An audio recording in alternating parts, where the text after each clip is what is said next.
festival tepuk tangan biar yang di luar sana mendengar kalau MPL Indonesia benar-benar menggetarkan Jakarta. Tanpa berlama-lama, So Jakarta International Velodrome, mana tepuk tangannya? Let's go to the lane of town. Bounce back dari RRQ yang akhirnya juga membuat tamparan buat Onyx.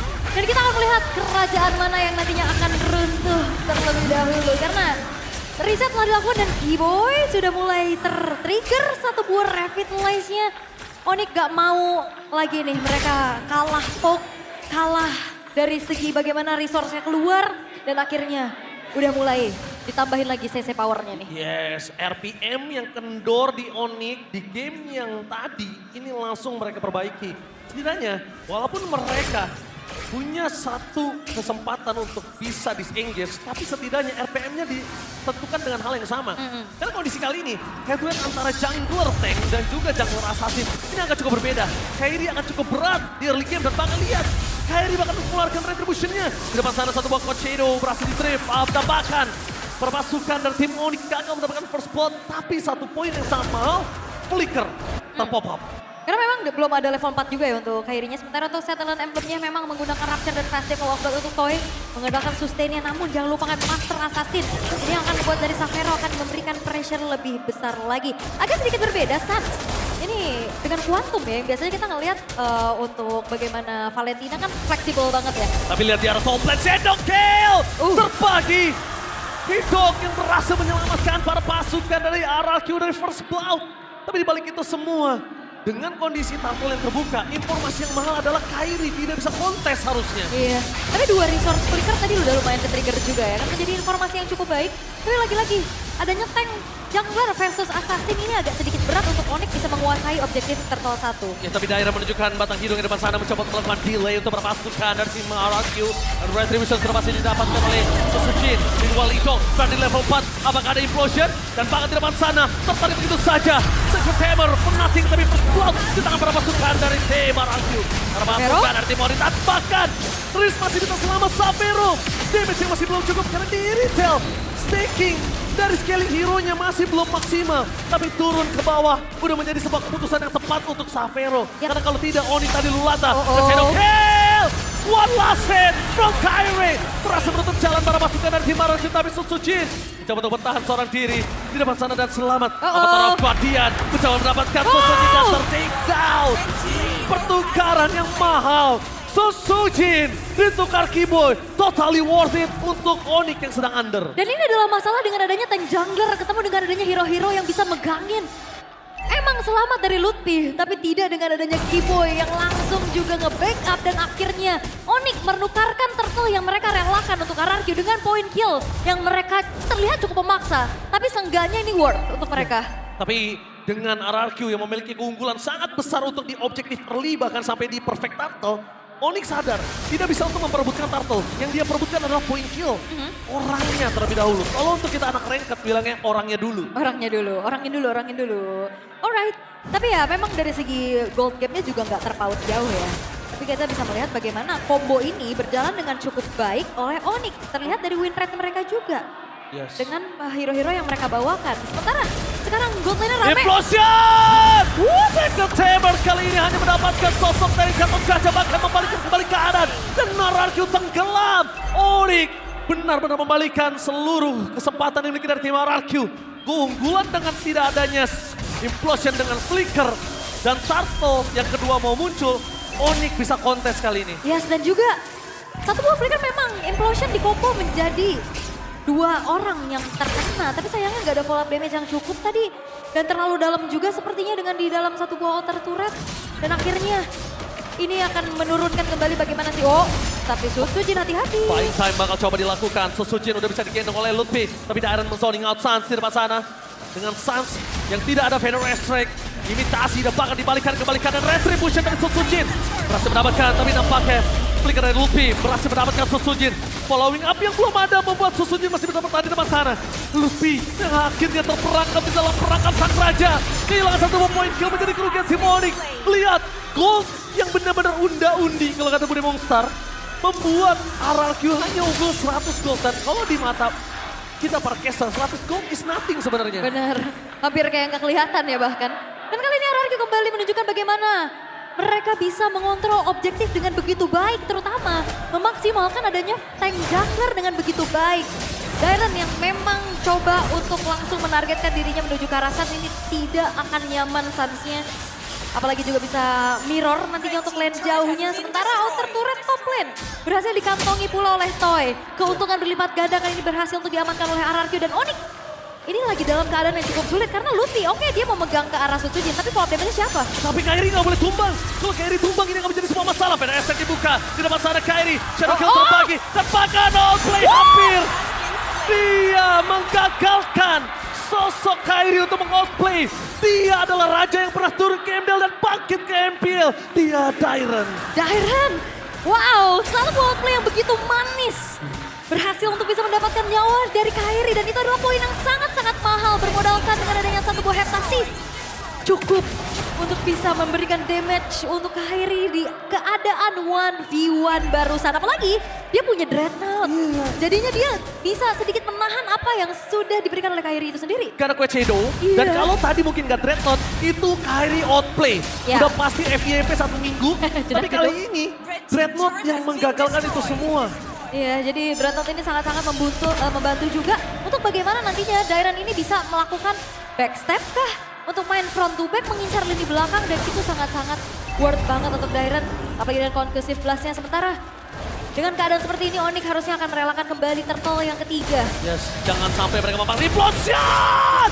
Sidok berhasil memakan lebih sebagai badan dan Keyboy. Dia coba punya avatar of Guardian untuk defensif, memakan berhasil dan avatar of Guardian berdefensif betul-betul keluar. Mau tidak mau, Keyboy dengan tidak adanya Luffy, dia menjadi badan satu-satunya dan Suns. Kali dengan Final yang dia miliki, cuma bisa melakukan clear minion. Suns is back, tapi Suns 2 game belakangan ter-shutdown gameplaynya. Iya, bener-bener dimatiin ya. Dan lagi-lagi, aduh Vidura strike. Tavero, wah langsung heavy crossbow untuk kabur ya. Tapi ada celah juga yang coba untuk dimanfaatkan oleh Kairi. Pencurian terhadap orange buff barusan juga memanfaatkan lagi waktu dan ruang. Agar setidaknya dia bisa mendapatkan farmingan. Karena dari tadi ini invasi-invasi yang dilakukan oleh RRQ sulit banget untuk dibendung. Mau diusir. Siapa yang bisa menyumbangkan damage secara cukup untuk bisa numbangin Sutsujin yang ada di lini paling depan? Ya, tapi Sutsujin belum memiliki power untuk bisa ditumbangkan oleh tim Onyx. Tapi time by time dia harusnya udah sadar kalau tank jungler itu nggak bakal sekuat itu di late game. Tapi di balik semua para pasukan dan tim Onyx, Luffy kembali menjadi target utama. Ingat ada Sky Piston dan Keyboy berhasil menangkap Toy dari backline. Mencoba melakukan zoning out. Dua tim itu terjadi. Avatar of Guardian for defensif. Mau nggak mau Keyboy harus mundur. Karena damage tidak bisa dibendung. Dan Keyboy harus tertakedown. Sky Piston menyala. 3 poin kill di tangan dari sosok Toy. Menandakan Sky Piston dengan nominal stack yang tinggi. Iya, dan juga tadi sebenarnya emang kena tahunnya ya untuk Toy. Tapi nggak ada follow up damage yang nyampe. Tadi IMU dari Suns ini ngopinya ke arah Dead Sonata. Dan itu gak cukup untuk bisa memberikan damage secara maksimal untuk numbangin Karato yang jadi targetnya. Karena dari segi itemization juga kita udah lihat Sky Piercers malah Victor. Bagaimana tidak, ini akan menuju ke arah satu buah Wind of Nature. Toy-nya aman banget. Wah, Toy-nya bisa dibilang head to head dengan Kairi dia sangat kuat. Tapi saat ini kesempatan dari tim Onyx gimana caranya mereka untuk punya waktu untuk ngedelay balik lagi. Game pertama RRQ sempat melakukan delay terhadap Toy. Dan kali ini Onyx dengan under position yang mereka miliki. Delay satu-satunya jawaban untuk Xavero bisa bersinar. Karena time by time balik lagi tank jungler itu bakal fall off. Ya turun ya powernya ya. Tentu, tapi ya turret-turret dari RRQ juga masih berdiri kokoh ya. Belum ada yang hancur sama sekali juga. Onyx, mereka akan mengandalkan nantinya power dari Suns untuk mengopi ke arah satu buah feeder ice track untuk bisa menjaga territory high ground-nya. Dan setidaknya kali ini Kairi, tapi conceal Idok berhasil melihat di mana Kairi berada. Mencoba untuk didapatkan, tidak mau terlalu terburu-buru dan implosion! Idok satu implosion, merubah segalanya. Calculate, sabar. Tapi ternyata feeder ice track langsung menyambut bersama dengan Petrify. Iya, dan Kairi tadi nge-cancel recall-nya ya. Aku pikir dia tetap coba untuk recall aja, tapi ternyata dia mencoba untuk peruntungan. Mendapatkan setidaknya oleh-oleh kah poin kill, tapi ternyata perbedaan atribut yang terlalu jauh dan hadirnya pemain-pemain dari RRQ dengan rotasi cepat. Akhirnya Kairi pun hilang. Nice try Kairi. dia berat banget untuk bisa melakukan split push. Karena lihat dengan konsil gaming dan alur sungai yang menuju ke arah bottom lane itu merubah segalanya. Alright. Dan lihat, face to red, holy defense dari top lane sudah hilang. Di mid lane pun juga sama, tapi target mereka ternyata di arah bottom lane. Karena dengan tidak adanya Luffy, tidak ada yang bisa digendong oleh para pasukan dari tim Onyx. Tidak ada damage tambahan. Savero, clear minion, menuju ke arah bottom lane. Kami lihat Sony ngatur Kiboy! Terbakar di arah bottom lane. Kembali lagi Sky Piercer yang dibikin dari Toy. Berubah segalanya, 7.800 gold difference. Wah, ini terlalu jauh sih. Dan kali ini ada konsil kembali dipertunjukkan oleh RRQ. Oke, Lutfi flicker mencoba untuk mengkira siapapun di depan sana. Zoning out mulai terjadi, tapi nampaknya dengan para pasukan dari tim Onyx yang tidak bisa melakukan falling up damage. Ini tidak ada Toy yang bisa ditumbangkan. Tidak mau terlalu terburu-buru dan Kairi. Satu poin kill yang sangat mahal, shutdown pun terjadi. Dengan sangat mahal, mereka mencoba untuk membalikan kembali keadaan. Tapi nampaknya Dairen mendeteksi di mana keberadaan dari Lutfi. Dairen tidak mau terlalu terburu-buru. Satu kos Shadow udah mulai menyangkut. Tapi dengan adanya Shadow Kill yang terbagi dengan adanya Kairi masih menyangkut. Kuat Shadow terakhir membuat Dairen ter-take down di dalam outer turret. Walaupun tadi udah sempat pindah target ke arah Little Wonder, ternyata itu dia Quad Shadow yang nyangkut menuju ke arah Dairen. Satu avatar Guardian, Zotsojin, Sekeletul Maut dan hati-hati Zotsojin! Kali ini berhasil selamat. Kairi terkena outplay dengan ada kombinasi Riz dan juga Zotsojin. Miscalculate. Kairi ini benar-benar harus calm down. Karena kalau bisa gue lihat, Riz yang mungkin tidak calm down di game 1, dia malah berbalik sekarang. 2 game terakhir dia benar-benar calm down banget. Wah, tapi lihat calm down yang di Gila. festival luar biasa. Antusiasme yang begitu ramainya. Halo festival, mana tepuk tangannya festival? Gila lautan manusia itu dia. Tepuk tangan festival, satu tepuk tangan aja menggetarkan Rawamangun. Serawamangun ya. Alright, tapi dengan momen-momen tadi ya, flicker yang coba untuk dikeluarkan oleh Lutfi mengunci ke arah Toy. Akhirnya ada upaya yang berhasil dilakukan oleh Onyx untuk bisa Yes. mempersempit ketertinggalan mereka. Betul banget. Itu tadi benar-benar flicker yang berani banget dan untungnya dapat Toy. Dan mahal banget. Iya, dan Itu dapat mahal. kill. Itu benar-benar tugas Kairi yang nyambut ya. Dan ya, RRQ mereka juga nggak- Implosion! Tapi Purify berhasil didapatkan karena Sans dan utama mereka karena Lutfi. Kembali lagi dengan tidak adanya Lutfi, tidak ada yang bisa digendong. Itu yang menjadi sebuah poin mahal untuk RRQ. Sedangkan kalau ada Lutfi, semua tim RRQ bahkan Zotsojin sekalipun yang keras, Conceal? itu akan sebuah masalah. Riz, flicker for defensive dengan Wiz by Wings. Dan satu bakal Shadow mundur ke arah belakang Kairi mencoba untuk balik kembali. Tapi dengan tidak adanya Keyboy, mereka Avatar of Guardian for defensive berhasil menghindari perangkap dari RRQ. Oke, dan sepertinya B-Boy masih bisa mundur dan Sans dia aimnya terhadap Fredrin. Sehingga tidak ada follow up damage yang bisa disumbangkan lagi untuk mengusir pemain-pemain dari RRQ. Sementara memang dari Onyx mengetahui ya, mereka kurang jumlah. Mereka nggak akan paksa dari Lordnya cari angle yang lain di mana Kairi mendorong satu wave di arah tengah. Tapi sadar gak sih, yang dilakukan para pasukan dari tim Onyx adalah mendelay. Mendelay agar Lutfi kembali lagi datang ke lane of down. Oke. Walaupun mereka terlambat untuk set up berbicara turtle, tapi waktu yang mahal sampai Lutfi bisa datang lagi ke lane of down, itu udah enough. Enough ya, udah cukup ya. Alright, tapi untuk kali ini upaya untuk bisa mendobrak lini pertahanan dari Onyx oleh RRQ. Tinggal gimana caranya mereka memberikan eksekusinya lagi. Onyx juga lagi kelimpungan, bagaimana mereka melakukan targeting. Siapa yang harus di-lock dulu, Toy-nya kah? Atau Rinsnya sebagai sumber damage dealer terbesar dari RRQ untuk saat ini. Karena tadi upaya ke Rins oke berhasil, tapi Rinsnya jadi bebas banget. Ya, dan Rins kali ini harus di-copy sama Sans, atau bahkan Sans melakukan copy terhadap Idok. Itu dia butuh badan. Ingat, kalau Sans ngebuka badannya, tandanya magical damage dari tim Onyx udah nggak ada lagi. Sedangkan continuous damage yang mereka miliki antara Sans atau Savero. Kairi, selama nggak ada Quest Shadow, selama nggak ada Shadow Kill, Kairi nggak bisa berbuat banyak. Iya, sangat-sangat ya tertahan dari segi power hero-nya juga. Tapi memang Lordnya akan dibiarkan terlebih dahulu nih. Jalanin wave tengah agar ada trillion push yang akan bisa dimanfaatkan oleh RRQ. Tinggal gimana caranya Onyx mereka akan dipertanyakan defense manuvernya. Body block telah dikeluarkan oleh Zotsojin. Oke. Di arah bottom lane mereka sudah membuka satu buah turret.